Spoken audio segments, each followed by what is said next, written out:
नमस्कार। आज के वीडियो में हम डिस्कस करने वाले हैं शेखावाटी यूनिवर्सिटी के ई कॉमर्स पेपर का, जो कि माइनर पेपर है सेमेस्टर फर्स्ट में। ये पेपर बीए के जिन स्टूडेंट ने या बीएससी, बीबीए और बीसीए के वो स्टूडेंट जिन्होंने माइनर पेपर में ई कॉमर्स पेपर सेलेक्ट कर रखा है, उनके लिए ये क्लास बहुत ज़्यादा इम्पोर्टेंट है। बच्चों की खूब सारी पर्सनल रिक्वेस्ट मिलने के बाद हमने सोचा कि इस पे भी बनाना चाहिए वीडियो, तो हम हाजिर है ई कॉमर्स का जो पेपर है माइनर, उसकी पूरी क्लास लेकर। हो सकता है क्लास थोड़ी सी बड़ी होगी, लेकिन ये जो क्लास है इस एक ही क्लास में हम कंप्लीट सिलेबस को डिस्कस करेंगे। माइनर पेपर का जो सिलेबस है वो 4 यूनिट में डिवाइड है। ई कॉमर्स, इंटरनेट और e commerce, electronic payment system और बिजनेस इंटेलिजेंस, तो ये 4 यूनिट है। तो ये आप इस वीडियो के अंत तक बने रहे, इस क्लास के अंत तक। इस क्लास को पूरा देखने के बाद आप एक अपने आप में कॉन्फिडेंस महसूस करेंगे और एग्जाम को बहुत ही कॉन्फिडेंट तरीके से आप एग्जाम में अपियर होंगे और आपकी एग्जाम की जो मार्किंग है वो बहुत अच्छे से होगी। हमारी यही कोशिश है। तो बिना टाइम को वेस्ट किए हम शुरू करते हैं अपनी क्लास। यूनिट फर्स्ट से हम शुरू करते हैं। यूनिट फर्स्ट है, उसमें बात करते हैं मीनिंग ऑफ ई कॉमर्स की। ई कॉमर्स क्या होता है? जितने भी हम जो ऑनलाइन प्लेटफॉर्म, यानी कोई भी जो मल्टीमीडिया या डिजिटल जो प्लेटफॉर्म है उसके थ्रू हम जो भी सेलिंग और परचेजिंग करते हैं उसको क्या बोलते हैं? ई कॉमर्स बोलते हैं। E commerce refers to the buying and selling of goods and services through the internet. It is the digital version of traditional business in which online platform are used. यानी अभी आप जो class देख रहे हो यह भी एक ई कॉमर्स का ही क्या है, पार्ट है। यानी आप यहाँ पे गुड्स नहीं, आप सर्विसेज को यूज कर रहे हो, सर्विस को यूज कर रहे हो। तो जो भी खरीद और बिक्री की जाती है ऑनलाइन प्लेटफॉर्म के थ्रू, उसको क्या बोलते हैं? ई कॉमर्स बोलते हैं। E commerce is a business model in which companies and individuals transact goods and services via the internet. यानी इंटरनेट के माध्यम से जो कंपनियां और व्यक्ति इंटरनेट के थ्रू जो वस्तु और सेवाओं का लेन देन करते हैं उसे क्या बोलते हैं? ई कॉमर्स बोलते हैं। ई कॉमर्स की उत्पत्ति या ओरिजिन कैसे हुआ? तो 1960 में जब अर्पानेट बना, अर्पा नेटवर्क जब बना, तो उसके बाद से ई कॉमर्स का ज़्यादा, यानी फिर हम यूँ कहें इलेक्ट्रॉनिक डेटा इंटरचेंज का जब सिस्टम यूज हुआ 1960 के डिकेड में, तब से ई कॉमर्स का ओरिजिन हुआ है। ये अर्पानेट क्या है, ये ईडीआई क्या है, इसको हम आगे इसी क्लास में डिस्कस करने वाले हैं। यानी कि जो इंटरनेट, जैसे जैसे इंटरनेट में क्रांति आई, इंटरनेट ज़्यादा यूज होने लग गया, तो साथ में डिजिटल जो गैजेट्स है वो यूज हुए और उनके थ्रू से क्या यूज होने लग गया? ई कॉमर्स ओरिजिन हुआ। बढ़ते हैं आगे। अब मेजर हिस्टोरिकल इवेंट्स क्या क्या है? 90 डिकेड में ईडीआई यानी इलेक्ट्रॉनिक डेटा इंटरचेंज का डेवलपमेंट हुआ और कंपनियां इलेक्ट्रॉनिक तौर पे अपने जो डॉक्यूमेंट है उसको क्या करने लग गई? शेयर करने लग गई। 70 के डिकेड में बड़ी बड़ी कंपनियों ने ऑनलाइन फाइनेंशियल ट्रांजेक्शन स्टार्ट किए, जिसमें आईबीएम कंपनी जैसी आई जो कंप्यूटर नेटवर्किंग का यूज करने लग गई। 80 के डिकेड में क्या हुआ? पेमेंट सिस्टम डेवलप हुआ और वीजा और मास्टर कार्ड जैसे डिजिटल पेमेंट का प्रादुर्भाव हुआ, या वो उस टाइम 80 के डिकेड में वो शुरू हुए। 90 के डिकेड में इंटरनेट आया और वर्ल्ड वाइड वेब यानी WWW इसका डेवलपमेंट हुआ, इसका विकास हुआ और अमेजन हुआ, ईबे हुआ, ऐसे प्लेटफॉर्म 1995 के अराउंड लॉन्च हुए। और 2000 के बाद या वर्तमान में mobile apps, social media marketing और डिजिटल पेमेंट बहुत ज़्यादा क्या हो रखा है? डेवलप हो रखा है। और ये अब जो बिजनेस है वो ग्लोबल लेवल पे ई कॉमर्स के थ्रू क्या हो रहा है? अपने आप को जोड़ चुका है। तो ये कुछ मेजर हिस्टोरिकल इवेंट है जो बताते हैं कि ई कॉमर्स का डेवलपमेंट किस तरीके से हुआ है। अब बात करते हैं characteristics of e commerce. E commerce की क्या विशेषताएं हैं? पहले तो डिजिटली ट्रांजैक्शन होते हैं, इसमें जितने भी जो ट्रांजैक्शन होंगे वो सारे डिजिटल फॉर्म में होंगे। फिर सेकंड, इसकी जो रीच है वो वर्ल्ड वाइड है, यानी ग्लोबल रीच है। यानी अब जैसे मान लो मैं जहाँ से पढ़ा रहा हूँ, लेकिन आप कहाँ से बैठकर इस क्लास को देख रहे हो, तो इसकी रीच बताती है कि जो ई कॉमर्स है इसकी रीच ग्लोबली है। नेक्स्ट, ये 24/7 अवेलेबल रहता है, यानी कि 7 दिन 24 घंटे ये अवेलेबल रहता है और कोई ज्योग्राफिकल बाउंड्रीज इसके लिए कोई बैरियर नहीं है। ये ओपन है, ग्लोबल है और एनी टाइम ये एक्सेसिबल है। कॉस्ट इसकी बहुत कम है, जो ट्रेडिशनल बिजनेस है उसके कंपैरिजन में बहुत कम कॉस्ट आती है। ऑटोमेशन है और स्पीड इसमें बहुत ज़्यादा है, यानी ऑटोमेटिक कई तरह की चीज़ें होती है और स्पीड इसकी बहुत ही एडवांस है। पर्सनलाइजेशन की ये फीलिंग देता है, या यूँ कहें पर्सनलाइज्ड वे में होता है कि हर एक कस्टमर को उसकी पसंद के अकॉर्डिंग, उसकी सिफारिश के अकॉर्डिंग क्या मिल जाता है? ई कॉमर्स की फैसिलिटी मिल जाती है। फिर सिक्योर पेमेंट सिस्टम, डिजिटली हम जो पेमेंट करते हैं आज क्यूआर कोड को स्कैन करके करते हैं या नंबर पे हम पेमेंट कर देते हैं और किसी डेबिट और क्रेडिट कार्ड के थ्रू कर देते हैं, तो ये सिक्योर पेमेंट सिस्टम है। तो ये सारी चीज़ें इसकी क्या है, कैरेक्टरिस्टिक्स है, जो बताती है कि ई कॉमर्स की क्या क्या विशेषता या फीचर्स है। अब बढ़ते हैं आगे, ई कॉमर्स के की ड्राइवर क्या है, यानी कौन कौन से की ड्राइवर है। पहला है टेक्नोलॉजिकल फैक्टर, सेकंड होगा इकोनॉमिक फैक्टर एंड थर्ड है सोशल फैक्टर। टेक्नोलॉजिकल फैक्टर की बात करें तो इसका मेन जो कंपोनेंट है वो यही है, इंटरनेट कनेक्टिविटी, यानी विदाउट इंटरनेट के आप ई कॉमर्स के साथ नहीं जुड़ सकते। सेकंड, साइबर सिक्योरिटी, यानी डेटा की जो आपकी सिक्योरिटी है वो होनी चाहिए, ऐसा सिस्टम डेवलप है ताकि आपके जो आप ऑनलाइन अपने आप को साइबरली क्या कर सको, सिक्योर कर सको। मोबाइल टेक्नोलॉजी यानी स्मार्टफोन की जो तरफ से ई कॉमर्स और भी ज़्यादा क्या हुआ है, बहुत स्पीडली रैपिडली ग्रोथ हुई है। और अब आ गई है आर्टिफिशियल इंटेलिजेंसी। जैसे हमने कल जो क्लास है डिजिटल वर्ल्ड की, उसमें हमने ये देखा कि किस तरीके से हमारे जो सर्चिंग पैटर्न है, सर्चिंग पैटर्न के अकॉर्डिंग हमें किस तरीके से नए नए एडवर्टाइजमेंट शो करवाते हैं। ये सारा काम किसका है, आर्टिफिशियल इंटेलिजेंस का ही है। यानी कि जो आपका डिजिटल वर्ल्ड वाला पेपर है और ई कॉमर्स है, एक दूसरे के सप्लीमेंट्री पेपर है, कुछ इसका पोर्शन आप वहाँ देखते हो, कुछ उसका पोर्शन यहाँ देखते हो। सेकंड है इकोनॉमिक फैक्टर। इकोनॉमिक फैक्टर में क्या है, इसकी कॉस्ट क्या है, कम, और बेनिफिट क्या है, ज़्यादा, क्योंकि जो ट्रेडिशनल बिजनेस है उसकी तुलना में इसके खर्चे कम है और इसमें फ़ायदा ज़्यादा है। डिजिटल पेमेंट सिस्टम है, चाहे आप यूपीआई से करो, वॉलेट से करो, नेट बैंकिंग से करो, कई तरीके की फैसिलिटीज है। और इसका जो मार्केट है वो ग्लोबल है, यानी इसके लिए कोई ज्योग्राफिकल बाउंड्रीज, इसके बैरियर नहीं है, ग्लोबल लेवल पे ही अपनी रीच रखता है। सोशल फैक्टर की बात करें तो ग्राहकों की आदतें क्या रहती है, बदलती रहती है, तो उस पैटर्न को समझने में हेल्प करता है। ऑनलाइन खरीदारी की प्रवृत्ति उसकी बढ़ी है, यानी कि आजकल हम ऑनलाइन शॉपिंग करते हैं, खाली बैठे रहते हैं तो हम फ्लिपकार्ट अमेजोन पे देख लेते हैं, जो हमारी पसंद का होता है हम उसके अकॉर्डिंग ऑर्डर कर देते हैं। ऐसा हम ट्रेडिशनल वे में नहीं कर सकते, एक दुकान पर जाके देखना। फिर सोशल मीडिया मार्केटिंग, चाहे वो फेसबुक हो, इंस्टाग्राम हो, यूट्यूब हो, कई ऐसे प्लेटफॉर्म है जहाँ से SMM यानी सोशल मीडिया मार्केटिंग को बहुत ज़्यादा क्या मिल रहा है, सोशल मीडिया मार्केटिंग की तरफ से ई कॉमर्स को बहुत ज़्यादा मोटिवेशन मिल रहा है। फिर डिजिटल लिटरेसी, आज हम इंटरनेट का यूज कर रहे हैं, स्मार्टफोन का यूज कर रहे हैं और इनके यूजर्स की संख्या बहुत ज़्यादा बढ़ रही है, तो एक तरीके से डिजिटल तौर पर हम क्या हो रहे हैं, लिटरेट हो रहे हैं, जो कि ई कॉमर्स का एक बेसिक या यूँ कहे एक सोशल कंपोनेंट के तौर पे हमारे सामने आता है, जो ई कॉमर्स को बढ़ावा देता है। बात बढ़ते हैं नेक्स्ट, ई कॉमर्स के मॉडल। अब ई कॉमर्स के मॉडल कौन कौन से हैं, ये थोड़ा सा इंपॉर्टेंट है, एग्जाम में आपसे यहाँ से क्वेश्चन पूछा जा सकता है। B2C यानी बिजनेस टू कंज्यूमर, यानी कि कंपनियां सीधे ही अपना प्रोडक्ट किसको बेचे, कंज्यूमर को बेचे। जैसे फ्लिपकार्ट है, अमेजोन है, कंपनियां क्या करती है, सीधे ही फ्लिपकार्ट को देती है और वहां से सीधा हमारे पास क्या आ जाता है, ऑर्डर आ जाता है, यानी बीच में कुछ और नहीं होता, सीधा बिजनेस होता है और उसके बाद क्या होता है, कंज्यूमर होता है।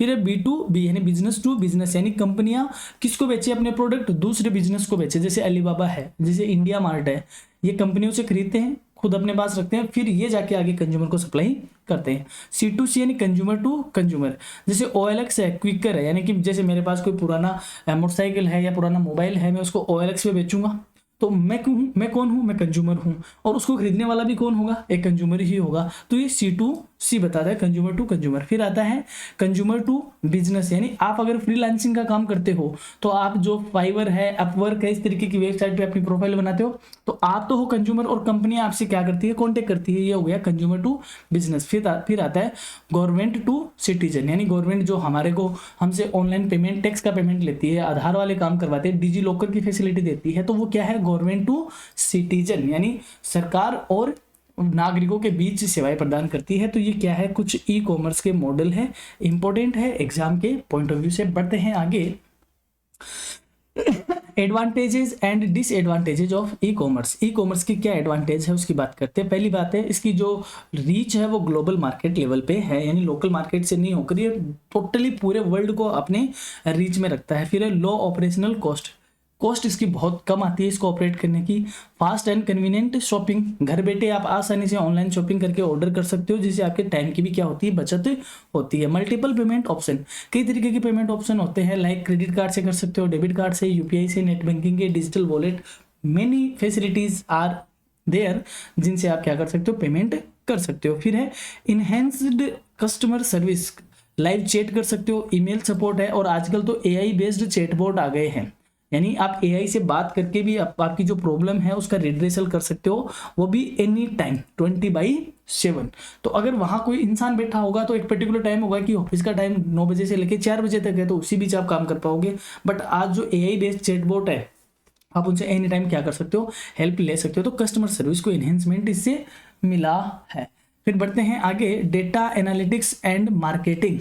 डेटा एनालिटिक्स एंड मार्केटिंग, तो कई तरीके की जो कंपनियां हैं वो आपके डेटा को एनालाइज करती है और मार्केटिंग उससे करती है, यानी कई तरीके के एनालिसिस करके उस अकॉर्डिंग अपनी मार्केटिंग को वह अंजाम देती है। फिर इको फ्रेंडली, क्योंकि ई कॉमर्स में कोई पेपर नहीं होता, ये पेपरलेस ट्रांजेक्शन और डिजिटल बिलिंग का काम करती है, तो इससे पर्यावरण पर इसका नेगेटिव असर थोड़ा सा कम पड़ता है। फिर बात करते हैं एडवांटेजेस, सॉरी ये एडवांटेजेस नहीं है, ये डिसएडवांटेज, ये तो सेम ही हो गया। ओके ओके, इसको चेंज नहीं किया, दैट मीन्स। अब बात करते हैं हाँ डिसएडवांटेज की। अच्छा ये नेक्स्ट है, सही है, ग्लोबल मार्केट है, लो कॉस्ट है, ये हो गया अपना। बढ़ते हैं आगे, अब बात करते हैं disadvantage of commerce. Sorry for the inconvenience, थोड़ा सा एक स्लाइड 2 बार रिपीट हो गई, नो इशू। डिसएडवांटेज की बात करते हैं। डिसएडवांटेज क्या है, टेक्निकल इश्यू है, कई बार सर्वर डाउन होते हैं, इंटरनेट धीरे चलता है, उससे हमारा पेमेंट वगैरह अटक जाता है, तो एक टेक्निकल ग्लिच यहाँ पे रहता है। साइबर फ्रॉड होने के चांसेस रहते हैं, सिक्योरिटी रिस्क रहती है, यानी ऑनलाइन ट्रांजेक्शन में आपके डेटा चोरी होते हैं, आपके साथ हैकिंग का काम हो सकता है। और साइबर फ्रॉड, अभी तो हम कॉलर ट्यून भी सुन रहे हैं कि आपने देखा होगा कॉलर ट्यून खूब चल रही है साइबर फ्रॉड वाली, तो वो एक इसका डिसएडवांटेज ही है। फिर है लेक ऑफ फिजिकल एक्सपीरियंस, एक तो आप चीज़ को खुद हाथ में लेकर देखो, उसको छू कर देखो और उसको यूज करके देखो, फिर आप उसमें ट्रस्ट बनाए। एक होता है कि आप सिर्फ उसको डिजिटली वे में देखो और फिर आप उसको मंगवाओ। तो आपने कई बार ऐसे प्रोडक्ट भी ऑर्डर किए होंगे जो एक्चुअल में जैसे दिख रहे थे वैसे होते नहीं हैं, तो ये भी एक इसकी डिसएडवांटेज है। फिर लॉजिस्टिक एंड डिलीवरी इशू, कई बार डिलीवरी में टाइम लग जाता है, क्योंकि जो ओरिजिनल एरियाज है, दूर दराज के एरियाज है, वहाँ पे प्रॉपर टाइम पे डिलीवरी नहीं हो पाती। फिर रिटर्न एंड रिफंड के इश्यू भी रहते हैं कई बार, क्योंकि आप लेट हो जाते हो या कलेक्ट करने वाला नहीं आता है टाइम पे, आपका रिफंड नहीं आता, तो वो भी एक इश्यू है। फिर लैक ऑफ डिजिटल लिटरेसी, तो ई कॉमर्स है वो एक लिटरेट या डिजिटली लिटरेट लोगों के लिए ही है, तो एक अनपढ़ आदमी या जो डिजिटली लिटरेट नहीं है वो इसमें काम करने से थोड़ा हिचकिचाते हैं, वो इसको यूज नहीं ले पाते। फिर हाई कंपटीशन है, कंपटीशन बहुत ज़बरदस्त है, जिससे छोटे जो व्यवसाय है उनका टिके रहना मुश्किल है। यानी कि आज आप किसी दुकान पे जाते हो, वहाँ पे कोई चीज़ देखते हो तो वह आपको थोड़ी सी महंगी लग सकती है, आप तुरंत उसको ऑनलाइन सर्च करते हो, यार यही चीज़ ऑनलाइन ये ऑफर वगैरह लगाऊंगा तो इतनी सस्ती पड़ेगी। तो जो छोटे व्यवसायी है उनका बेचारा को सर्वाइव करना थोड़ा सा क्या हो रहा है, टिपिकल हो रहा है, तो कंपटीशन क्या है, बहुत हाई हो गया है। ये इसके क्या है, कुछ डिसएडवांटेजेस है। अब बढ़ते हैं सेकंड यूनिट की तरफ। अभी तक हमने देखा वो फर्स्ट यूनिट थी, ई कॉमर्स की हमने बात करी थी। अब हम सेकंड यूनिट की तरफ जाते हैं, जहाँ पे हम इंटरनेट एंड ई कॉमर्स, यानी ई कॉमर्स में इंटरनेट का किस तरीके से यूज होगा, ये हमारी है सेकेंड यूनिट। अब इंटरनेट क्या होता है पहले हम ये जाने। Internet is a global network that connects different computers and devices allowing to exchange informations, यानी दुनिया भर के जो कंप्यूटर है वो एक दूसरे से क्या हो, जुड़े हुए हैं, ग्लोबली लेवल पे क्या हुए हैं, जुड़े हुए हैं, और वो एक दूसरे को डेटा शेयर करने अलाउ करते हैं कि एक दूसरे को इंफॉर्मेशन दे सकते हैं, चीज़ें डाउनलोड कर सकते हैं, चीज़ों को अपलोड कर सकते हैं। वो क्या होता है, इंटरनेट होता है। E commerce is the process of buying and selling goods services through the internet. अब जब हम इंटरनेट का यूज करके किसी वेबसाइट पे जाए और वहां से या तो सेल करें या हम वहां से क्या करें, बाई करें, यानी हम अगर बाई करेंगे तो कोई ना कोई सेल करने वाला ही होगा, अगर हम सेल कर रहे हैं तो कोई ना कोई बाई करने वाला ही होगा, तो सेल एंड बाई दोनों होते हैं वहाँ पे। तो इंटरनेट के थ्रू जब हम ऑनलाइन ट्रांजैक्शन करें या ऑनलाइन हम शॉपिंग करते हैं, that is known as the internet use in e commerce, यानी ई कॉमर्स में इंटरनेट का यूज। सीधी सी बात है, ई कॉमर्स इंटरनेट के बिना सोच भी नहीं सकते, तो ई कॉमर्स इंटरनेट के थ्रू ही होता है। फिर है relationship between internet and e commerce. E commerce में और इंटरनेट में क्या रिलेशन है, क्योंकि ई कॉमर्स इंटरनेट पर टोटली बेस्ड है, यानी ये एक बिजनेस का मॉडर्न फॉर्म है जिसमें हम इंटरनेट के थ्रू बिजनेस करते हैं। इंटरनेट के बिना ऑनलाइन होना संभव नहीं है, ऑनलाइन व्यापार यानी ऑनलाइन ट्रांजैक्शन नहीं हो सकते इंटरनेट के बिना। तो ये जो इंटरनेट है वो ई कॉमर्स को व्यापारियों से और ग्राहकों को आपस में जोड़ने का क्या एक बहुत ही इंपॉर्टेंट मीडियम बनता है। इसके कुछ पॉइंट हैं। Internet is the foundation of E commerce, यानी ई कॉमर्स इंटरनेट की क्या है, सॉरी इंटरनेट क्या है, ई कॉमर्स की आधारशिला है। जैसे कई भी जो भी प्लेटफॉर्म है, अमेजोन है, फ्लिपकार्ट है, ईबे है, ये सारे किसके थ्रू चलते हैं भाई, इंटरनेट के थ्रू चलते हैं। इंटरनेट व्यापारियों को अपने उत्पाद और सेवाएं यानी प्रोडक्ट और सर्विसेज को ऑनलाइन दिखाने का काम की सुविधा देता है, यानी हम ऑनलाइन ही तो देखते हैं, हम फ्लिपकार्ट पे जाके देखेंगे कि पर्टिकुलर मॉडल है, ये इसकी फोटोज है, ये इसकी स्पेसिफिकेशन है, ये इसकी डिटेल है, तो वो सारी चीज़ें ऑनलाइन ही क्या करते हैं, शो करते हैं। ऑनलाइन ही खरीदारी होती है, पेमेंट होता है, ट्रैकिंग ऑनलाइन होती है, ये सारे किसके थ्रू होते हैं, इंटरनेट के थ्रू होते हैं। सो हम ये कह सकते हैं internet is the foundation of e commerce. फिर है digital communication and marketing. Internet के माध्यम से ही हम कंपनियों के साथ जुड़ते हैं, चाहे वो सोशल मीडिया हो, फेसबुक, इंस्टाग्राम, ट्विटर हो, ईमेल हो, इनके तरफ से ही ग्राहक कंपनी की जो चीज़ें हैं वो ग्राहक तक पहुंच पाती है। और इसके अलावा गूगल एडसेंस हुआ, यूट्यूब एडसेंस हुआ, वहाँ से जो ई कॉमर्स के जो बिजनेसमैन है या ई कॉमर्स है उसको ये ज़्यादा बढ़ावा देते हैं, क्योंकि आज हमारे मोबाइल में एडवर्टाइजमेंट आते रहते हैं। तो ये सारे क्या है, ई कॉमर्स को मोटिवेट करने के मेथड हो गए, या यूँ कहे डिजिटल मार्केटिंग हो गई। फिर है ऑनलाइन पेमेंट सिस्टम। इंटरनेट के थ्रू ही हम पेमेंट करते हैं, चाहे वो क्रेडिट कार्ड, डेबिट कार्ड हो, नेट बैंकिंग हो, यूपीआई हो, वॉलेट हो, फोनपे, गूगल पे, XYZ जो भी हो, और यहीं से हमारे सिक्योर लेन देन होते हैं। ठीक है, एनक्रिप्शन तकनीक का यूज होते हैं। क्या होती है ये हम लास्ट यूनिट में डिस्कस करने वाले हैं, अपने पेमेंट सिस्टम अपने सिलेबस में है। फिर है global market reach. E commerce की जो रीच है वो ग्लोबल है, दुनिया भर में है। क्रॉस बॉर्डर ई कॉमर्स होता है, कोई ज्योग्राफिकल बाउंड्री इसके बीच में नहीं आती। फिर है कस्टमर सर्विस एंड सपोर्ट, क्योंकि ई कॉमर्स सारा ऑनलाइन होता है, लाइव चैट होती है, AI बेस्ड चैट होती है, तो 24/7 हमसे बातें या हमारे पास कस्टमर सर्विस सपोर्ट रहता है। बाकी आगे बढ़ते हैं। Data storage and analysis. Internet के माध्यम से जो बिजनेस है उनके खूब सारे यानी ग्राहकों के खूब सारे डेटा वहाँ पे क्या हो जाते हैं, कलेक्ट होते हैं। आज जैसे मान लो अमेजोन की बात करें या फ्लिपकार्ट की बात करें, तो ये रिच किस मामले में है, इनके पास दुनिया भर के डेटा है। तो आज ये अपने आप को बेचते हैं तो इनकी मिलियंस में इवन बिलियंस में इनका क्या है, इनकी बोली लगे, क्योंकि इनके पास डेटा बहुत है। और उस डेटा का एनालिसिस करके ही मार्केट में नए इनोवेशन होते हैं या नई चीज मार्केट में लॉन्च कर दी जाती है। आपको पता है व्हाट्सएप पहले अलग होता था, अब ये मेटा के पास चला गया, नहीं इसको फेसबुक वाले ने इसको खरीद लिया, इंस्टाग्राम ने भी खरीद लिया, इंस्टाग्राम को भी खरीद लिया। तो इतने महंगे कैसे हुए, क्योंकि इनके पास डेटा है, दुनिया भर के डेटा है, और उन डेटा से ही क्या होता है, एनालिसिस होकर आगे के काम होते हैं। उन डेटा का एनालिसिस होता है, गूगल एनालिटिकल टूल होते हैं, CRM सॉफ्टवेयर होते हैं, वहां से इनको एनालिसिस किया जाता है और ग्राहकों की जरूरतों को समझा जाता है, उनके अकॉर्डिंग एल्गोरिदम सेट होते हैं और उसी के अकॉर्डिंग मार्केटिंग की जाती है। फिर लॉजिस्टिक एंड ऑर्डर ट्रैकिंग। तो आपने जिस चीज से भी यानी जिस प्लेटफॉर्म से आपने कोई चीज ऑर्डर करी है तो आप उसको ट्रैक भी कर पाते हो आराम से, कब डिलीवर होगा, कब शिप होगा, आप उस पर उसकी मॉनिटरिंग कर सकते हो, उसकी लाइव ट्रैकिंग कर सकते हो। ये सारा किसके थ्रू करोगे, आप इंटरनेट के थ्रू ही कर पाओगे। फिर है innovation and technological advancement. Internet के कारण ही ई कॉमर्स में नए नए इनोवेशंस हो रहे हैं, वो चाहे आर्टिफिशियल इंटेलिजेंस हो या वो मशीन लर्निंग हो या वर्चुअल रियलिटी VR, यानी VR होते हैं हमारी आंखों पे, वो लगा दिया जाता है, चश्मा लगा दिया जाता है एक तरीके से, तो उसमें 3D या 7D 4D हमें उसमें दिखने लगता है, तो ये वर्चुअल रियलिटी होती है। इन तकनीकों की मदद से ही हम जो एक्सपीरियंस है वो और ज़्यादा बढ़ रहे हैं और चीज़ें क्या हो रही है, अट्रैक्टिव हो रही है और ईजी गोइंग हो रही है। तो ये सारी क्या है, इंटरनेट के थ्रू ही पॉसिबल हो पाती है। अब बात करते हैं नेटवर्किंग के, कि नेटवर्किंग क्या होती है और इसके टाइप्स कौन कौन से हैं। नेटवर्क का मतलब होता है जब कई सारे कंप्यूटर को आप आपस में जोड़ देते हो, कई सारे कंप्यूटर को क्या कर देते हो, आपस में जोड़ देते हो, और उनमें डेटा इस तरीके से जोड़ दिया जाए कि उनमें डेटा का क्या हो सके, ट्रांसफर हो सके डेटा और सूचनाओं का। तो इसको क्या बोलते हैं, नेटवर्क। क्या बोलते हैं, नेटवर्क। और जब कई सारे नेटवर्क आपस में जुड़ जाते हैं तो उसको बोल देते हैं इंटरनेटवर्क। और इंटरनेटवर्क को ही हम शॉर्ट में क्या बोलते हैं, इंटरनेट बोलते हैं। इंटरनेटवर्क को ही शॉर्ट में क्या बोलते हैं, इंटरनेट बोलते हैं। तो नेटवर्क क्या होता है, networking means sharing data, resources and services by connecting 2 और मोर कंप्यूटर्स एंड डिवाइसेज, यानी 2 या 2 से ज़्यादा कंप्यूटर और डिवाइसेज को आपस में कनेक्ट करना ताकि डेटा शेयर किया जा सके। कुछ रिसोर्स जो है यानी कि कुछ रिसोर्स को यूज किया जा सके, सर्विस को यूज किया जा सके by sharing to each other. This connection can be wired और वायरलेस, ये वायर्ड भी हो सकता है और वायरलेस कनेक्शन भी हो सकता है। Networking is an important part of today's digital age.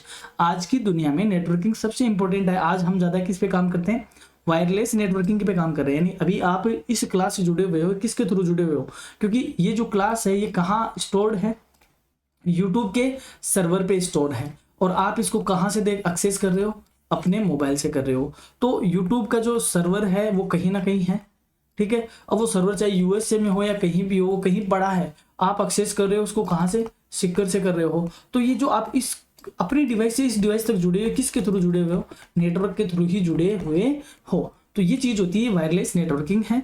आज इसका बहुत ज़्यादा इम्पोर्टेंस है। It helps it connection communication exchange of information and smooth operation of business. ये बिजनेस में सूचनाओं संचार का काम करता है, सूचनाओं का आदान प्रदान करता है और बिजनेस को बहुत ही स्मूथली चलाने के तौर पे क्या करता है, बहुत ज़्यादा हेल्प करता है। That is the networking. अब नेटवर्किंग के क्या बेनिफिट है? पहली बात तो डेटा आराम से क्या हो जाते हैं, शेयर हो जाते हैं। एक कंप्यूटर से दूसरे कंप्यूटर में आराम से फाइल्स क्या कर दी जाती है, ट्रांसफर कर दी जाती है। रिसोर्स शेयरिंग हो जाते हैं, यानी कि आपके ऑफिस में, आपके पास एक बड़ी ऑफिस है, 4-5 उसमें सिस्टम लगे हुए हैं, लेकिन आप प्रिंटर कितने लगाओगे, एक लगाओगे। स्कैनर कितने लगाओगे, एक। इंटरनेट कनेक्शन एक लगेगा। अब उसके थ्रू उस नेटवर्क में वो सारी चीज़ें शेयर हो जाएगी। प्रिंटर सब जने यूज कर सकते हैं, स्कैनर सब लोग यूज कर सकते हैं। तो इसको बोलते हैं रिसोर्स को शेयर करना। फिर है इम्प्रूव्ड कम्युनिकेशन, ईमेल के थ्रू, वीडियो कॉल के थ्रू, इंस्टेंट मैसेजिंग सॉफ्टवेयर के थ्रू, इनसे हमारा जो कम्युनिकेशन है वो इम्प्रूव होता है ऑन द स्पॉट। आज आप यहाँ बैठे हो और आप एट एक क्लिक आप यूएसए में बैठे हुए बंदे को देख सकते हो, उससे लाइव बात कर सकते हो। ये किसके माध्यम से होता है? ये नेटवर्किंग के माध्यम से ही होता है। फिर है सेंट्रलाइज्ड मैनेजमेंट।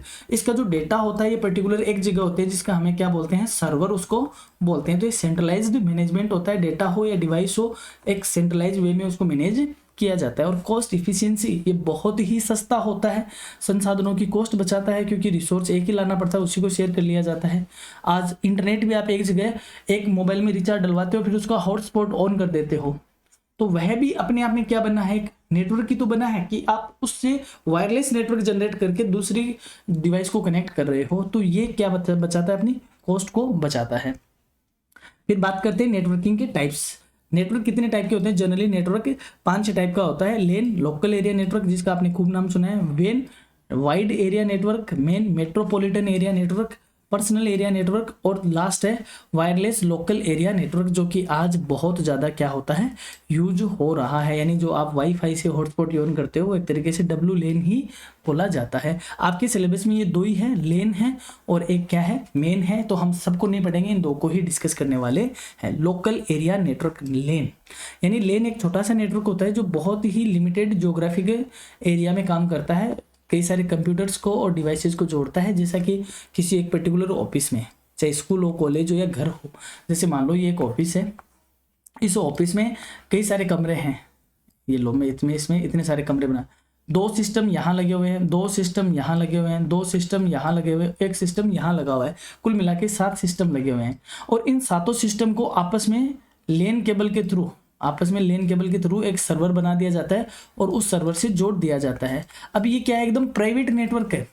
इसको कौन यूज कर सकता है? ये बिल्डिंग वाले यूज कर सकते हैं। रियल टाइम पे ये अपनी चीज़ों को एक दूसरे से शेयर कर सकते हैं, चैटिंग कर सकते हैं, बातें कर सकते हैं, कम्युनिकेशन कर सकते हैं। तो ये एक पर्टिकुलर एक ऑफिस का हो सकता है, एक स्कूल का हो सकता है, एक इंस्टीट्यूशन का हो सकता है। इसके क्या फीचर है?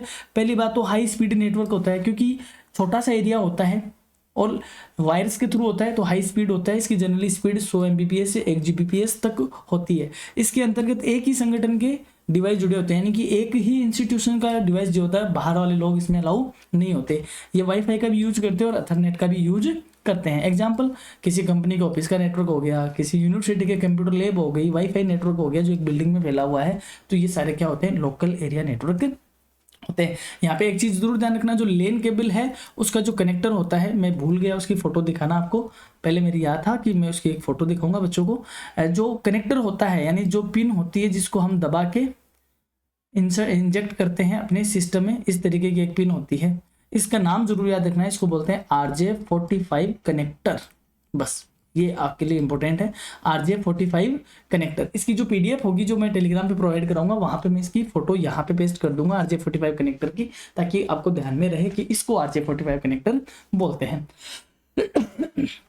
फिर है वाइड एरिया नेटवर्क, वेन क्या होता है, ये थोड़ा बड़ा हो गया। वेन दुनिया भर के कंप्यूटर को आपस में जोड़ता है, जिससे एक देश या पूरी दुनिया आपस में जुड़ी होती है। जो इंटरनेट है किसका एग्जांपल है, वेन का ही है, यानी वाइड एरिया नेटवर्क।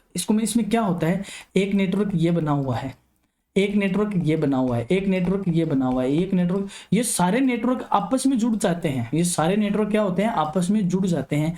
यानी जो नेटवर्क है, नेटवर्क को आपस में जोड़ना क्या हुआ, इंटरनेटवर्क। क्या हुआ, इंटरनेटवर्क। और इंटरनेट को ही हम क्या बोलते हैं, शॉर्ट में इंटरनेट बोलते हैं। और आजकल तो इसका और भी शॉर्ट हो गया, उसको हम क्या बोलते हैं, सिर्फ नेट बोलते हैं। तो इसका पूरा नाम होता है इंटरनेटवर्क।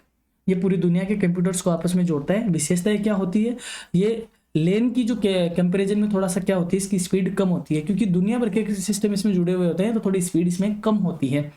वेन में क्या होते हैं, कई तरीके के लेन जुड़े होते हैं, मैंने अभी कहा कई तरीके के नेटवर्क आपस में जुड़े हुए होते हैं, तो कई तरीके के लेन एक वाइड एरिया से जुड़ जाते हैं तो उसको वेन बोलते हैं। इसमें फाइबर ऑप्टिक या सैटेलाइट या मोबाइल नेटवर्क का यूज होता है। एग्जांपल बैंकिंग नेटवर्क, यानी बैंकों के सारे नेटवर्क हो गए, ठीक है। इसमें एक बैंक की एक हेडक्वार्टर होती है दिल्ली में, और उसके अलावा उसकी जितनी भी हेड छोटी छोटी ब्रांचेज होती है वो सारी आपस में जुड़ी होती है, तो ये किसका एग्जाम्पल है, वेन का ही एग्जाम्पल है। टेलीकम्युनिकेशन कंपनी यानी एयरटेल हो, जियो हो, ये सारी इंटरनेट जो ग्लोबल लेवल पे सबको जोड़ता है उसको भी क्या बोलते हैं, वेन ही बोलते हैं। अब बात करते हैं बिजनेस में, business uses of internet. Internet का बिजनेस में किस तरीके से यूज होता है। पहला मार्केटिंग, आज सोशल मीडिया मार्केटिंग होती है, ईमेल मार्केटिंग होती है, वेबसाइट के थ्रू कई तरीके का ट्रांजेक्शन है, ट्रेड होने लग गया, गूगल एडसेंस से होता है, सर्च इंजन ऑप्टिमाइजेशन का यूज होता है, तो मार्केटिंग में इंटरनेट का बहुत यूज होता है। सेकेंड चीज ऑनलाइन सेलिंग या ऑनलाइन शॉपिंग इसको ज़्यादा बोलेंगे तो ज़्यादा ठीक है सेलिंग के बजाय।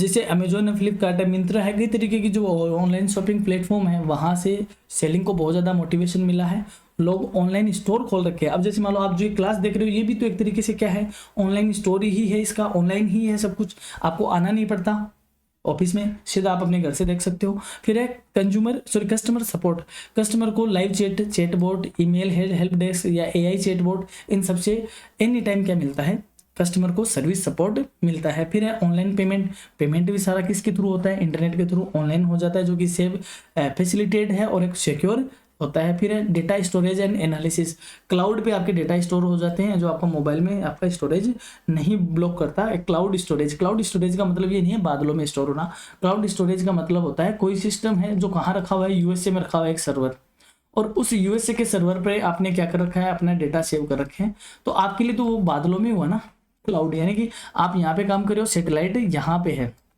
तो आपने तो सैटेलाइट के थ्रू इसमें सेव कर रखा है, आप हो यहाँ पे और आपने यहाँ सेव कर रखा है, किसके थ्रू, सैटेलाइट के थ्रू, इसलिए इसको बोलते हैं क्लाउड स्टोरेज, यानी कि आपके तो डेटा हवा में ही है।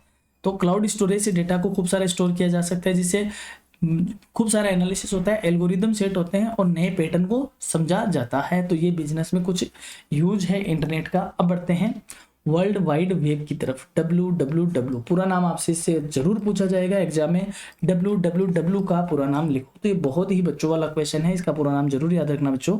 वर्ल्ड वाइड वेब ये कब स्टार्ट हुआ था, 1989 में हुआ था, टिम बर्नर्स ली, इसका नाम जरूर रखना याद, टिम बर्नर्स ली।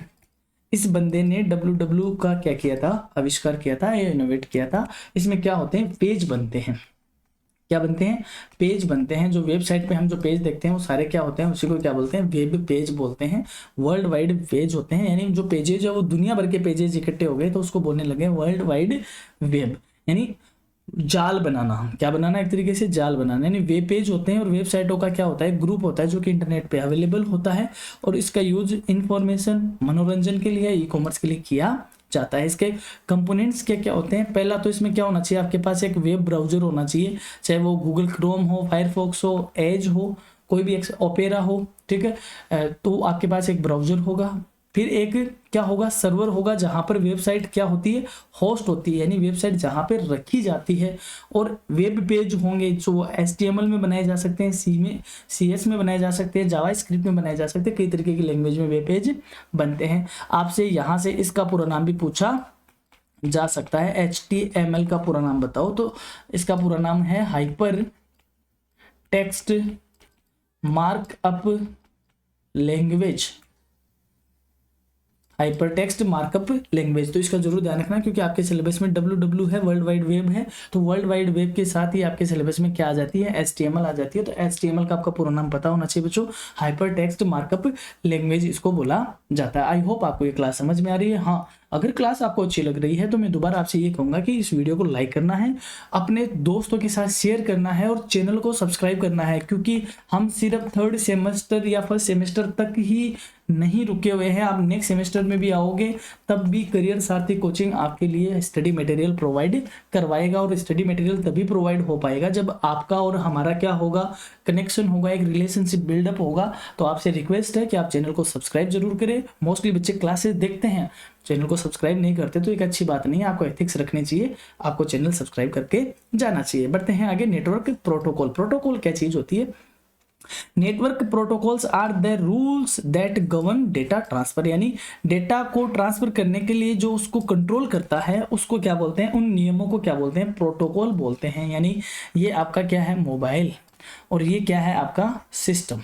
ठीक है, अब मोबाइल से आप डाटा कहाँ ट्रांसफर करने चाह रहे हो, सिस्टम में कर रहे हो, तो किस तरीके से होगा, मोबाइल से निकलने के बाद वो कहाँ रहेगा, फिर वह कहाँ जाएगा, कैसे जाएगा, तो कोई ना कोई इसके लिए तो हमने रूल के सेट बनाए रखे हैं। वो रूल के सेट ही क्या बोले जाते हैं, प्रोटोकॉल बोले जाते हैं। तो कुछ मेन प्रोटोकॉल बात करते हैं। HTTP hyper text transfer protocol, यानी आप जो भी वेबसाइट देखते हो, URL देखते हो, उसके आगे इस तरीके से लिखा होता है HTTP या HTTPS जिसके आगे लिखा होता है। तो इसको कौन सा प्रोटोकॉल बोलते हैं, इसको HTTP प्रोटोकॉल बोलते हैं। इसका पूरा नाम जरूर याद रखना। जितने भी प्रोटोकॉल है आप इन सबके फुल नेम जरूर याद रखना, एग्जाम के पॉइंट ऑफ व्यू से इंपॉर्टेंट है। ये वेब पेज को एक्सेस करने के लिए क्या यूज मिले, आपसे क्वेश्चन भी ये पूछा जाएगा, HTTP यूज होता है, तो आंसर होगा वेब पेज को एक्सेस करने के लिए। HTTP का पूरा नाम क्या होता है, हाइपरटेक्स्ट ट्रांसफर प्रोटोकॉल। और HTTPS का मतलब क्या होता है, हाइपरटेक्स्ट ट्रांसफर प्रोटोकॉल सिक्योर, यानी इसके आगे S लग जाएगा तो ये क्या हो जाएगा, सिक्योर हो जाएगा। डेटा को एनक्रिप्ट मोड में ये लेके आएगा ताकि जो आपको और ज्यादा डिजिटली ये क्या कर सके, सिक्योरिटी दे सके। फिर है FTP फाइल ट्रांसफर प्रोटोकॉल। एक सिस्टम से दूसरे सिस्टम में आप जब फाइलें ट्रांसफर करते हो, पेन ड्राइव से आप कंप्यूटर में ट्रांसफर करते हो, तो किस प्रोटोकॉल के थ्रू होता है, वो FTP के थ्रू होगा। फिर है TCP/IP ट्रांसमिशन कंट्रोल प्रोटोकॉल, या इसको इंटरनेट प्रोटोकॉल बोलते हैं। इंटरनेट पे जो डेटा आप देखते हो उसको जो रेगुलेट करता है दैट इज TCP/IP प्रोटोकॉल। फिर है SMTP simple mail transfer protocol, यानी ईमेल भेजने के लिए कौन सा प्रोटोकॉल है, SMTP है। फिर है POP3 या IMAP यानी पोस्ट ऑफिस प्रोटोकॉल जिसको बोलते हैं, या इंटरनेट मैसेज एक्सेस प्रोटोकॉल। ये ईमेल प्राप्त करने के लिए यूज किया जाता है, यानी भेजने के लिए कौन सा है, SMTP, और प्राप्त करने के लिए कौन सा है, POP3। तो इस चीज का ध्यान रखना। ये कुछ बेसिक से प्रोटोकॉल है, इनके फुल नेम आपको जरूर याद रखने हैं बच्चों। ये PDF है, मैं आपको टेलीग्राम चैनल पे प्रोवाइड करवा दूंगा। टेलीग्राम चैनल का जो लिंक है वो डिस्क्रिप्शन बॉक्स में दे दिया जाएगा। करियर सारथी कोचिंग करके आप सर्च कर सकते हो, वहां पे आपको ये मैं PDF प्रोवाइड करवा दूंगा। एग्जाम से पहले मैं आपसे यही कहूंगा, इस क्लास को आप 1 से 2 बार देख लो, ठीक है, और एक बार PDF को पढ़ लो। आप बहुत ही शानदार कॉन्फिडेंस के साथ आप एग्जाम में अपीयर होगे। फिर बात करते हैं इंट्रानेट एंड इंटरनेट। इंट्रानेट और इंटरनेट, यानी मैं यहाँ पे बात करता हूँ ऑफिस की। एक ऑफिस है, उसमें वही 7-8 कंप्यूटर रखे हुए हैं और ये कंप्यूटर आपस में जुड़े हुए हैं, ठीक है। और फिर इसी तरीके का एक ऑफिस ये है, एक ऑफिस ये है, एक ऑफिस ये है, एक ऑफिस ये है, कई तरीके की ऑफिस है। जब एक ही ऑफिस के या एक इंस्टीट्यूशन के जो नेटवर्क आपस में या जो सिस्टम आपस में जुड़े हुए होते हैं उसको क्या बोलते हैं बच्चों, इंट्रानेट बोलते हैं। उसको क्या बोलते हैं, इंट्रानेट, यानी एक ही नेटवर्क के अंतर्गत। और जब कई सारे नेटवर्क आपस में जुड़ जाते हैं, कई सारे नेटवर्क आपस में जुड़ जाते हैं, तो इसको बोलते हैं इंटर नेटवर्क। इसको क्या बोलते हैं, इंटर नेटवर्क। यानी इंटर नेटवर्क क्या होते हैं, कई सारे नेटवर्क का क्या है, ग्रुप हुआ। और इंट्रानेट क्या हुआ, सिर्फ एक ही नेटवर्क की बातें होती है। तो ये थोड़ा सा इसको समझना है। इससे पहले हमें इंटरनेट की थोड़ी हिस्ट्री जान लेते हैं। इंटरनेट की शुरुआत 1960 के डिकेड में हुई थी, जब क्या बना था, ARPANET बना था। तो आपसे ARPANET का पूरा नाम पूछा जा सकता है, इसका पूरा नाम ध्यान रखना, advanced research projects agency network, जो कि US का डिफेंस डिपार्टमेंट है उसने डेवलप किया था। तो हम यूँ कह सकते हैं इंटरनेट का जो विकास है या जो डेवलपमेंट है वो किसके पॉइंट ऑफ व्यू से हुआ था, डिफेंस के पॉइंट ऑफ व्यू से हुआ था।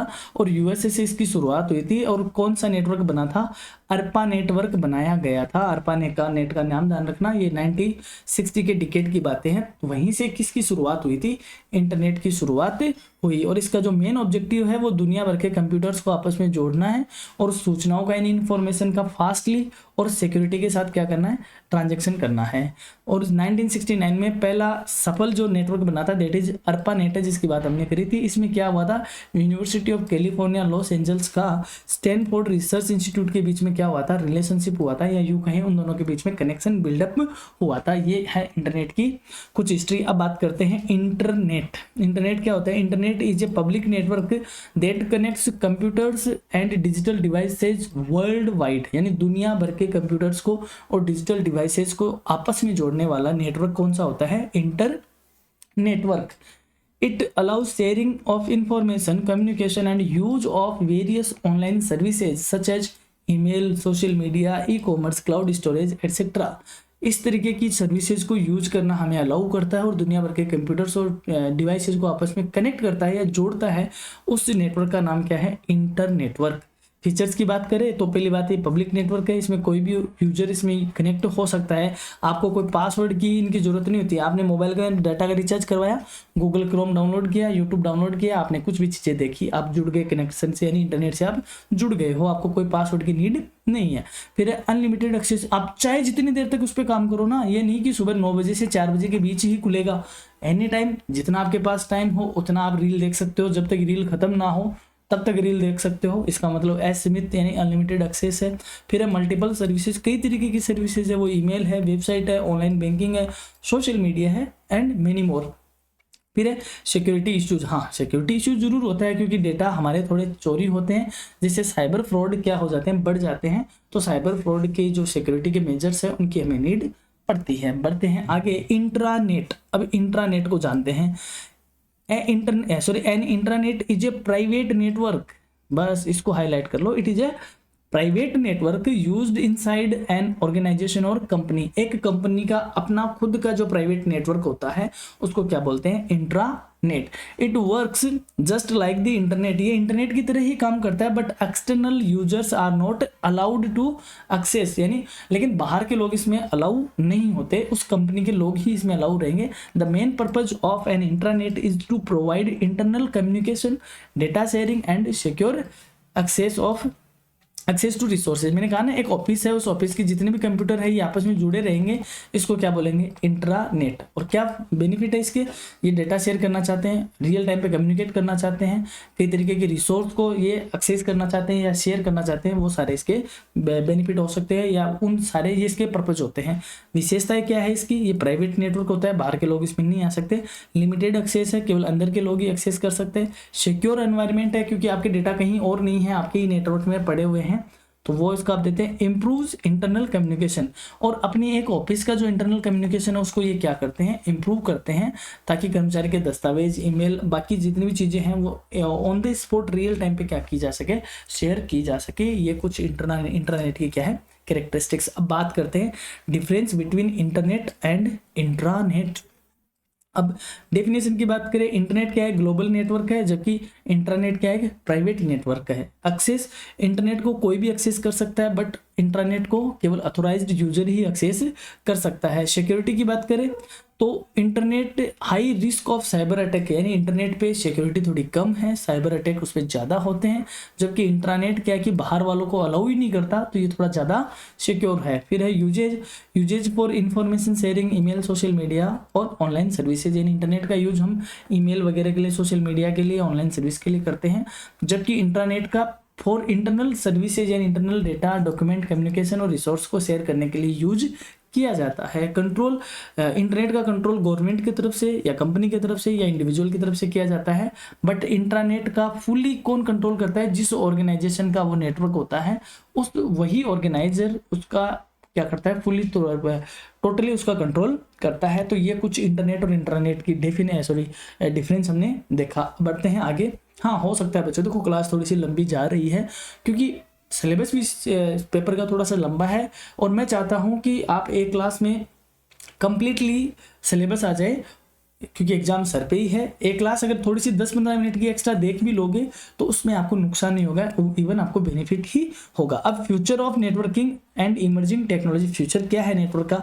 अभी 5G आ रखा है, आगे इसके ज़्यादा और भी जी आएंगे जो इसको और ज़्यादा क्या करेंगे, डेवलप करेंगे। फिर है IoT, इंटरनेट ऑफ थिंग्स, यानी अब जो स्मार्ट डिवाइसेज आने लग गई है, AI बेस्ड आने लग गए हैं। आप सिर्फ सोचोगे आपके लिए वो मोबाइल अपने आप ही काम करता रहेगा। यानी आप आने वाले टाइम में ये कहोगे मोबाइल को कि यार सुबह थोड़ी जल्दी उठना है ना, तो जल्दी उठना है तो अपने आप ही समझ आएगा कि भाई ये अलार्म लगवाने की बात कर रहा है, तो वो अपने आप ही अलार्म सेट कर देगा। यानी कि जो आप मूवीज देखते हो जिसमें जारविस होता है, आयरन मैन उसको तुरंत बातें कहता है और वो समझ जाता है। बस सच काइंड ऑफ डिवाइसेज क्या हो रही है, डेवलप हो रही है। क्लाउड नेटवर्किंग, यानी क्लाउड नेटवर्किंग हो रहा है जिसमें आपका फिजिकली कुछ है ही नहीं, आपके पास सारी चीज़ें ऑनलाइन ही है, यानी होस्ट भी आपका ऑनलाइन है, गेस्ट भी आपका ऑनलाइन है। फिर है साइबर सिक्योरिटी, साइबर सिक्योरिटी की बहुत ज़्यादा ज़रूरत बढ़ रही है। और कॉलर ट्यून आप सुन ही रहे हो पिछले 1-1.5 महीने से, ये कॉलर ट्यून साइबर फ्रॉड वाली, तो ये हमें साइबर सिक्योरिटी की बातें करता है कि हमें साइबर सिक्योरिटी की बहुत ज़्यादा ज़रूरत पड़ने वाली है। अब बात करते हैं थर्ड यूनिट की। थर्ड यूनिट में आपके EPS है, इलेक्ट्रॉनिक पेमेंट सिस्टम, यानी आप किसी दुकान पे गए, आपने QR कोड को स्कैन किया और साहब का पेमेंट आपने डन कर दिया, that is the EPS, electronic payment system. क्या होता है electronic payment system? It is a modern technology of digital transaction which promotes A cashless economy. Cashless economy को प्रमोट करने के लिए जो डिजिटल ट्रांजैक्शन किए जाते हैं, that is electronic payment system. Through this, customers can buy goods and services on various online platform and make payments to merchants. इसके through हम ऑनलाइन कई प्लेटफॉर्म से चीज़ें खरीदते हैं और मर्चेंट को क्या करते हैं, पेमेंट करते हैं। बढ़ते हैं आगे, methods of electronic payment system. क्या मेथड है? पहला है debit card and credit card. बहुत ही ज़्यादा, सबसे ज़्यादा मोस्ट पॉपुलर ये डिजिटल ट्रांजैक्शन की या यूँ कहे पेमेंट सिस्टम की क्या है, मेथड है, जिसमें क्रेडिट कार्ड होता है। क्रेडिट कार्ड बैंक आपको इशू करता है और बैंक आपको उधार देता है और एक टाइम पे उसका पेमेंट आपसे वापस लेता है। डेबिट कार्ड, आप अपने खाते से जुड़ जाते हो और आपके अकाउंट में जो पेमेंट होता है, पैसा होता है, आप उसको यूज कर सकते हो, जैसे visa card, master card, RuPay card, maestro card, American express और भी कई तरीके के कार्ड होते हैं। फिर है इंटरनेट बैंकिंग या नेट बैंकिंग, यानी नेट बैंकिंग आप वेबसाइट, बैंक की वेबसाइट पे जाओगे, चाहे मोबाइल की तरफ से जाओ या किसी आप ब्राउजर की तरफ से जाओ, आपकी आईडी होगी, पासवर्ड होगी, आपने उसको लॉगिन करोगे और वहाँ से आप अपना जो पैसा है वहाँ से आप पेमेंट कर सकते हो, बैलेंस चेक कर सकते हो, फंड को ट्रांसफर कर सकते हो। सर्विसेज में एक तो नेट होता है, एक RTGS होता है, IMPS होता है। ये मोस्ट इंपॉर्टेंट है, आपको इनके क्या याद रखने हैं, फुल नेम याद रखने हैं। नेफ्ट क्या होता है? National electronic fund transfer. RTGS क्या होता है? Real time gross settlement. और IMPS क्या होता है? Immediate payment service. तो इसका ज़्यादा इसकी डिटेल में नहीं जाएंगे, आपके डिटेल में कुछ नहीं है, सिर्फ इलेक्ट्रॉनिक पेमेंट सिस्टम है तो आपको इनके फुल नेम पता होने चाहिए। ये बहुत पुराने कॉन्सेप्ट हो गए हैं। बढ़ते आगे, मोबाइल वॉलेट्स। मोबाइल का वॉलेट यूज करना, जैसे पेटीएम है, गूगल पे है, फोन पे है, उनकी तरफ से आप कोई कोड स्कैन करते हो या नंबर पे आप डायरेक्ट क्या कर सकते हो, पेमेंट कर सकते हो। फिर है UPI से आप पेमेंट कर सकते हो। ये UPI डिजिटल पेमेंट को बढ़ावा देने के लिए डेवलप की गई थी। इसका पूरा नाम जरूर याद रखना एग्जाम के पॉइंट ऑफ व्यू से। UPI का पूरा नाम यूनिफाइड पेमेंट इंटरफेस इसका पूरा नाम है। तुरंत आप इससे पेमेंट भेज सकते हो और प्राप्त कर सकते हो, जैसे भीम UPI है, गूगल पे है, फोन पे है। बढ़ते हैं आगे, ई-कॉमर्स पेमेंट गेटवे। हाँ, ये थोड़ा सा डिफरेंट है, इसको समझना। जैसे मान लो आपने अभी एग्जाम का फॉर्म भरा था, आपने क्या किया था, एग्जाम का फॉर्म भरा था। एग्जाम फॉर्म भरने के बाद लास्ट में क्या आता है ऑप्शन? पेमेंट का ऑप्शन आता है। तो पेमेंट का ऑप्शन आता है तो उस पर क्लिक करने के बाद आपके सामने एक गेटवे अलग तरीके का खुलता है, एक अलग तरीके की वेबसाइट खुलती है। उसी पे कोड होता है या उसी पे आप डिटेल वगैरह शेयर करते हो, डालते हो। वो या तो रेजर पे की है या PayU की है, CC एवेन्यू की है, पेपल है, स्ट्रिप है, अलग अलग तरीके की है। तो ये क्या है, एक गेटवे खोलता है ई-कॉमर्स का, जिससे क्या होता है, पेमेंट रिसीव करना और पेमेंट करने को क्या करता है, ईजी करता है। उसको बोलते हैं ई-कॉमर्स पेमेंट गेटवे। फिर है क्रिप्टो करेंसी पेमेंट, यानी डिजिटल करेंसी के माध्यम से पेमेंट करना, लाइक बिटकॉइन हुआ, रिपल हुआ, जो भी XYZ है। अब बात करते हैं साइबर सिक्योरिटीज इन इलेक्ट्रॉनिक पेमेंट सिस्टम। किस तरीके की साइबर सिक्योरिटी है, यानी कहना चाहूँ तो मैं जो ये कॉलर ट्यून आप सुन रहे हो वो इन्हीं का ही परिणाम है। ये जो काम है, जैसे फिशिंग है, फिशिंग में क्या होता है, आपके पास कोई फालतू का ईमेल आ गया, उस पर आपने कोई लिंक पे क्लिक किया आपके पेमेंट कट गया, दैट इज फिशिंग। हैकिंग यानी आपकी डिवाइस को हैक कर लिया, आपके डेटा चुरा लिए और उन डेटा को यूज करके आपके अकाउंट से पैसे उड़ा दिए। डेटा थेफ्ट यानी आपका डेटा चोरी कर लिया, उस डेटा का यूज करके कहीं और से ट्रांजेक्शन करना। फिर है ट्रोजन और वायरस के अटैक, यानी वायरस यानी आपको कोई मालवेयर भेज दिया आपके सिस्टम में और उससे आपसे सेंसिटिव इन्फॉर्मेशन ले ली, यानी आपकी गैलरी का एक्सेस ले लिया और आपकी गैलरी में जो फोटोज थी उनको एआई से मॉडिफाई करके आपके अगेंस्ट यूज कर लिया, या फिर आपसे कोई चीज़ें भरवा ली, डीओबी भरवा ली, अकाउंट नंबर भरवा लिए, मोबाइल नंबर भरवा लिए, फिर आपके ओटीपी भरवा लिए। तो ये क्या होते हैं, मलवेयर होते हैं। तो ये कुछ क्या है, सिक्योरिटी इश्यूज है डिजिटल पेमेंट में। अब इसके सुरक्षा कैसे कर सकते हैं, security measures of electronic payment क्या क्या है। एनक्रिप्शन आप रखो, आप अपने मोबाइल पे या अपने डेटा पे क्या रखो, एनक्रिप्शन रखो, ताकि इजीली आपका डाटा को कोई एक्सेस ना कर सके। 2 फैक्टर ऑथेंटिकेशन होता है, आजकल आपने व्हाट्सएप पे भी कर रखा होगा। व्हाट्सएप हर दूसरे तीसरे दिन आपसे पासवर्ड पूछता है ना। एक बार आप एक पासवर्ड होता है, एक दूसरा पासवर्ड होता है। 2 फैक्टर ऑथेंटिकेशन इसको बोलते हैं। फिर आप फायरवॉल यूज करो या एंटीवायरस यूज करो ताकि वो आपको साइबर अटैक से बचा सके। फिर सिक्योर पेमेंट गेटवे का यूज करो, हर किसी वेबसाइट पे आप पेमेंट ना करो, एक पर्टिकुलर वेबसाइट हो, यानी एक सिक्योर वेबसाइट हो। सिक्योर वेबसाइट का कैसे पता चलेगा, जिसके आगे क्या लिखा हो, HTTPS लिखा हुआ होता है, वो कौन सी वेबसाइट होती है, सिक्योर वेबसाइट होती है, उन्हीं से आप क्या करो, पेमेंट करो। तो ये कुछ मेजर्स है सिक्योरिटी के। अब बात करते हैं इलेक्ट्रॉनिक बैंकिंग, नेट बैंकिंग की बात करते हैं। Electronic banking is the digitalisation of banking services. ये बैंकिंग सर्विसेज का क्या है, डिजिटलाइजेशन, यानी वो काम जो आप बैंक में जाके करते हो वही काम ऑनलाइन अगर आप करते हो तो उसको क्या बोलते हैं, electronic banking, which enable customers to avail bank services online, यानी ऑनलाइन आप जब बैंकिंग सर्विस यूज करते हो दैट इज इलेक्ट्रॉनिक बैंकिंग। जैसे क्या क्या होता है, बैलेंस चेक करना होता है, स्टेटमेंट डाउनलोड करना होता है, फंड ट्रांसफर करना होता है, वो चाहे नेफ्ट हो, आरटीजीएस हो, आईएमपीएस हो, बिल का पेमेंट कर दिया, ऑनलाइन आपने रिचार्ज कर लिया, चेकबुक ऑर्डर कर दी, डेबिट क्रेडिट कार्ड के लिए आपने ऑर्डर कर दिया, ये सारी चीज़ें क्या हो गई, इलेक्ट्रॉनिक बैंकिंग में ही मानी जाती है। इलेक्ट्रॉनिक बैंकिंग इनको बोला जाता है। इलेक्ट्रॉनिक बैंकिंग के टाइप्स क्या है, इंटरनेट बैंकिंग यानी किसी ब्राउजर के थ्रू आप करते हो, मोबाइल बैंकिंग यानी मोबाइल ऐप के थ्रू करते हो, टेली बैंकिंग यानी आप उनको फोन करके बात करते हो, दैट इज टेली बैंकिंग, और एटीएम पे जाके आप काम करते हो, दैट इज एटीएम बैंकिंग। ये कुछ इलेक्ट्रॉनिक बैंकिंग के टाइप्स हो गए। अब बात करते हैं इलेक्ट्रॉनिक स्टॉक ट्रेडिंग, यानी कि हम कहते हैं ना शेयर मार्केट में आप पैसा लगाओ, that is the electronic stock trading. यानी आपने कोई ऐप डाउनलोड किया और उस ऐप के थ्रू आपने डीमेट अकाउंट ओपन किया और फिर उस डीमेट अकाउंट के थ्रू आप स्टॉक मार्केटिंग करने लगे, that is electronic stock trading. Electronic stock trading is the process in which investor can buy and sell stock, bond and other financial instruments through the online platform. किसी online platform के through stocks खरीदना बेचना, bonds खरीदना बेचना या other कोई financial instrument का transaction करना, that is called as electronic stock trading.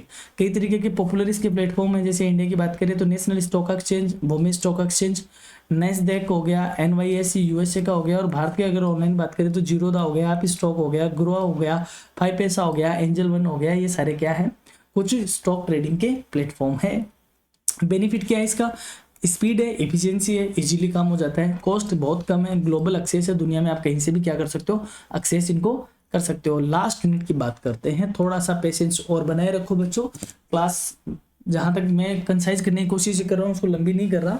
Last unit पे हम आ गए हैं, छोटी सी क्लास और बची है। इस क्लास के बाद आप कमेंट करके जरूर बताना कि आपको ये क्लास कैसी लगी, और पेपर होने के बाद भी आप फीडबैक दिया करें कि हाँ जो पेपर था वो इस तरीके का हुआ, अपनी क्लास से कितना मैटर आया या अपनी क्लास आपको पेपर में कहाँ तक हेल्प रखी आपकी।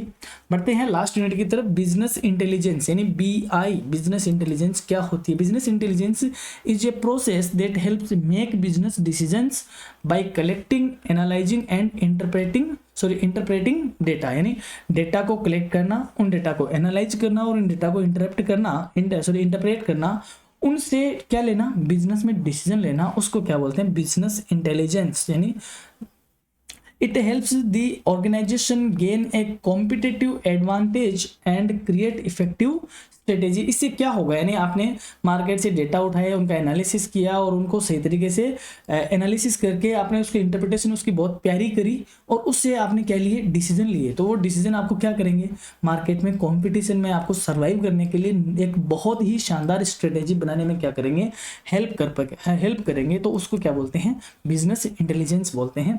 क्या कैरेक्टरिस्टिक्स है, data collection and storage, data को कलेक्ट करो, उनको स्टोरेज करो, उनका एनालिसिस करो, डेटा का विजुअलाइजेशन विजुअलाइजेशन करो वो ग्राफ, चार्ट और डैशबोर्ड के थ्रू हो सकता है, और आपके डिसीजन में उनका यूज में लो, ताकि आप क्या कर सको, एक बेहतरीन रणनीति बना सको। रणनीति मतलब स्ट्रेटेजी बना सको। आज जैसे मान लो मूवीज है, आप देखते हो अभी कोई मूवीज है, जैसे मैं यहाँ पे पुष्पा 2 का नाम लेना चाहूंगा।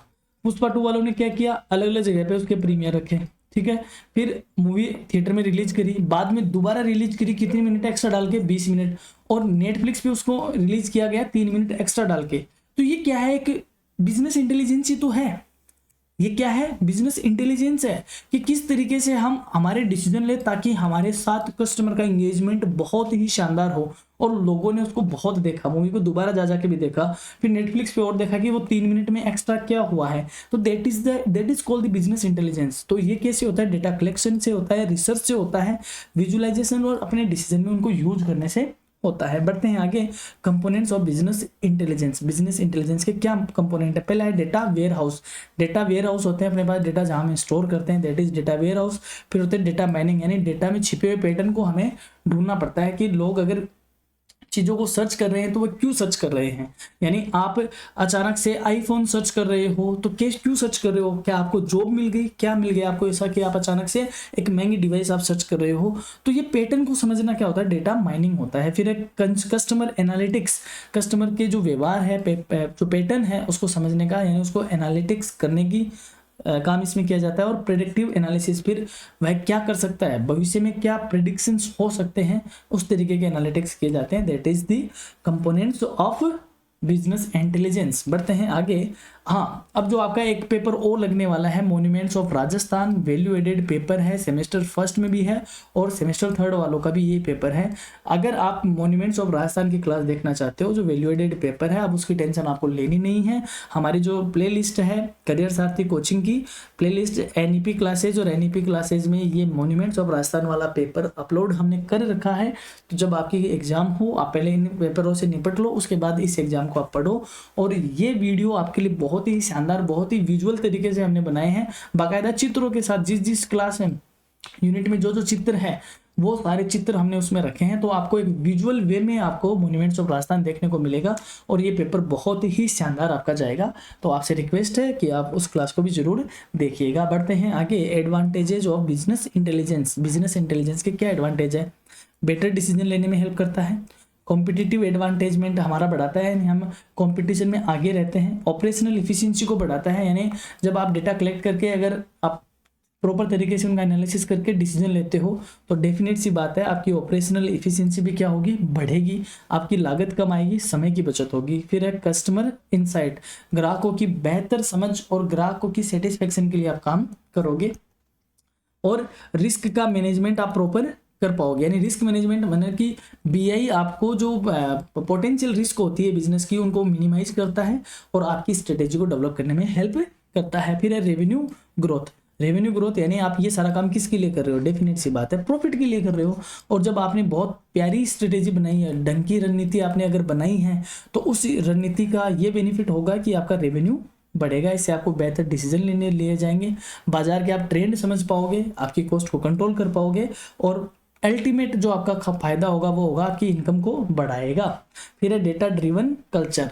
आज की जो कल्चर है वो डेटा ड्रिवन कल्चर है, यानी हर कोई किसका बिजनेस कर रखा है, डेटा का बिजनेस कर रहा है कि मेरे पास इतने सारे डेटा है, उसको एनालिसिस करते हैं, उससे पैटर्न समझते हैं और एक नई चीज़ों का क्या किया जाता है, आविष्कार होता है। तो डेटा ड्रिवन कल्चर को ये मोटिवेट करता है। अब बात करते हैं बिजनेस एथिक्स की। बिजनेस एथिक्स क्या होता है, सही चीज दो, समाज जो एक्सेप्ट करता है वैसी चीज आप प्रोवाइड करवाओ, उसको क्या बोलते हैं, बिजनेस एथिक्स बोलते हैं। Business ethics is a set of principles and values that helps an organisation make ethically correct decision and conduct business operation, यानी इस तरीके की नैतिकता और सिद्धांतों का समूह है, यानी बिजनेस व्यवसायिक नैतिकता उन सिद्धांतों और मूल्यों का समूह है जो एक संगठन को नैतिक रूप से सही डिसीजन लेने में क्या करता है, हेल्प करता है। प्रिंसिपल ऑफ बिजनेस एथिक्स जैसे वह ईमानदारी से काम करे, इंटीग्रिटी के साथ काम करे, फेयरनेस होके काम करे, वो ग्राहकों में, कर्मचारियों में, भागीदारों के साथ इक्वल व्यवहार करे, गोपनीयता बनाए रखी, कॉन्फिडेंशियलिटी बनाए रखे, सोशल रेस्पॉन्सिबिलिटी को समझे, पर्यावरण को नुकसान ना करे, समाज के प्रति अपनी रेस्पॉन्सिबिलिटी को समझे। तो ये सारे क्या होते हैं, बिजनेस एथिक्स के प्रिंसिपल होते हैं। एडवांटेजेस क्या है बिजनेस एथिक्स को फॉलो करने के, improve brand and image reputation. अगर कोई बिजनेस एथिक्स को, जैसे मान लो अभी आप बात कर रहे हो मोटोरोला कंपनी के जो मोबाइल आते हैं वो इस तरीके के डब्बे में आते हैं जो इको फ्रेंडली डब्बे होते हैं, इको फ्रेंडली डब्बे होते हैं, यानी कोई तरह का प्लास्टिक यूज नहीं किया। तो इससे क्या होगा है कि उस ब्रांड के प्रति रेपुटेशन बनती है, उसकी एक इमेज बनती है कि हाँ यार वो ब्रांड है, वो कपड़े की चीज़ देती है या कागज़ की चीज़ देती है, इको फ्रेंडली देती है, प्लास्टिक को यूज नहीं करती, तो एक छवि सुधारने का काम करती है। फिर बिल्ड्स कस्टमर ट्रस्ट, इससे कस्टमर का ट्रस्ट बिल्डअप होता है किसी पर्टिकुलर ब्रांड के साथ और एक लॉन्ग टर्म रिलेशनशिप बनता है कस्टमर का और ब्रांड का। फिर है रिड्यूस लीगल रिस्क, कई तरीके के जो कानूनी दावपेच है उनसे थोड़ा बचा लिया जाता है, बचाव हो जाता है, नहीं कोई तरह का जुर्माना नहीं लगता, कोई मुकदमा नहीं होता ऑलरेडी, और सरकार भी इनको मोटिवेट करती है।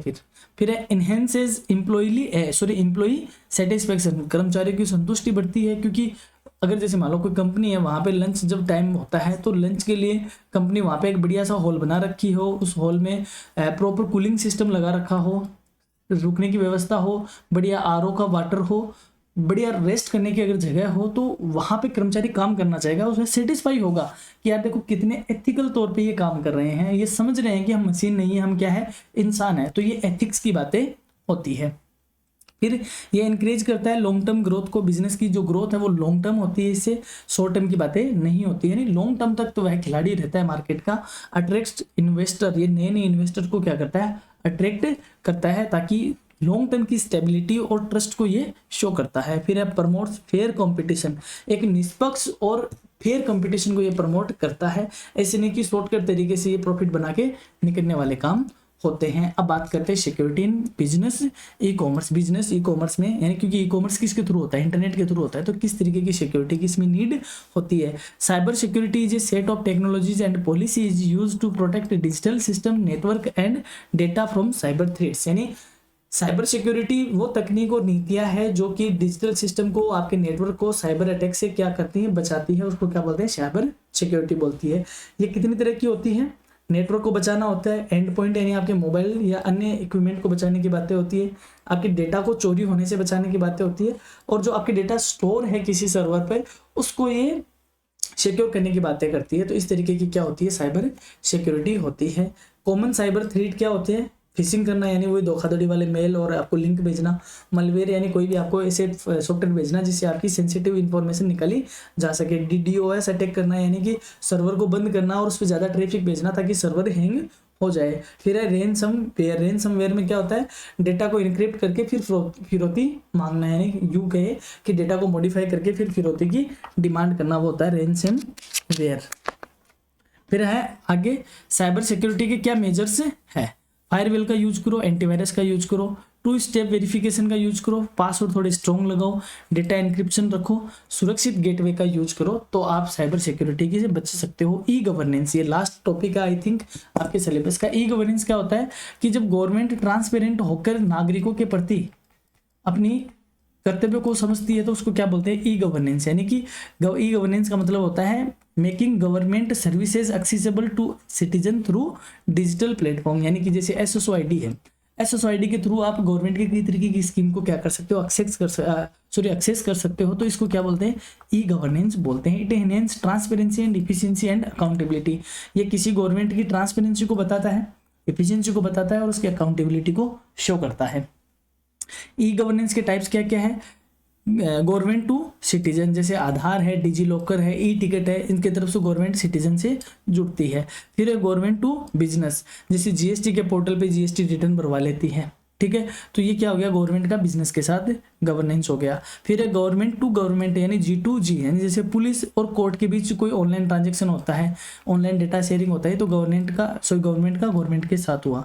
फिर है गवर्नमेंट टू एम्प्लॉई, जैसे एम्प्लॉय का PF का ऑनलाइन पोर्टल हो गया, कर्मचारियों का जो ऑनलाइन पोर्टल हो गया, ये होता है गवर्नमेंट का एम्प्लॉय के साथ कनेक्शन। एडवांटेजेस क्या है, वो ये ट्रांसपेरेंसी बढ़ती है गवर्नमेंट प्रोसेस की, रिडक्शन होता है करप्शन में, faster and more efficient services देता है, थोड़ी स्पीडली ये काम करता है। फिर है कॉस्ट की ये कमी करता है, यानी वो चीज़ें आप अगर किसी ऑफिस में जाओगे, कोई बिल वगैरह भरोगे, टाइम आपका उसमें लगेगा, फिर आपको 4 दिन बाद इन्फॉर्मेशन मिलेगी, तो वहाँ टाइम भी लगेगा और कॉस्ट भी ज़्यादा लगेगी, तो उसको ये कम करता है, करप्शन को ये कम करता है। बेटर एक्सेसिबिलिटी बेटर करता है, आप इजीली चीज़ों तक पहुंच पाते हो। Improved data management easily improve हो जाता है, ठीक है। यानी जो खत्म हो गया, कोई मर गया, तो ऑनलाइन आने से ई गवर्नेंस में क्या होगा, वोटर आईडी से वो अपने आप क्या हो जाएगा, डीएक्टिवेट हो जाएगा। और अगर मैनुअल होता है तो मरे हुए लोगों के भी वोटर आईडी बने हुए रहते हैं, वो भी एक्टिव हुए हुए रहते हैं। फिर सिटीजन एम्पावरमेंट, नागरिक अपने आप को बहुत सशक्त महसूस करते हैं, नागरिकों में अवेयरनेस आती है और उनका पार्टिसिपेशन बढ़ता है गवर्नमेंट में।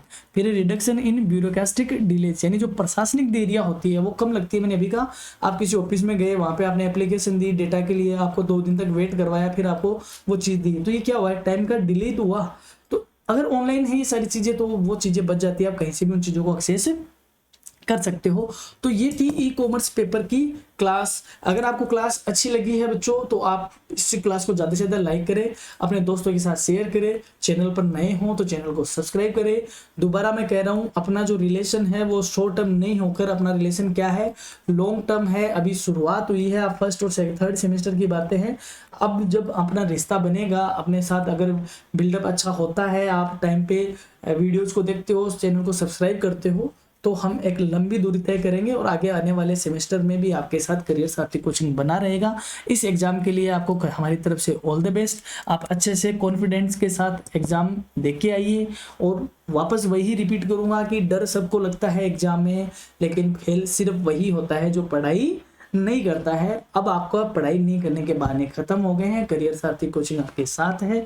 तो ये क्लास आपको अच्छी लगी है तो जरूर आप इसको शेयर करें अपने साथ वालों को, और ज़्यादा से ज़्यादा चैनल को आप सब्सक्राइब करें। धन्यवाद। All the best for your exam.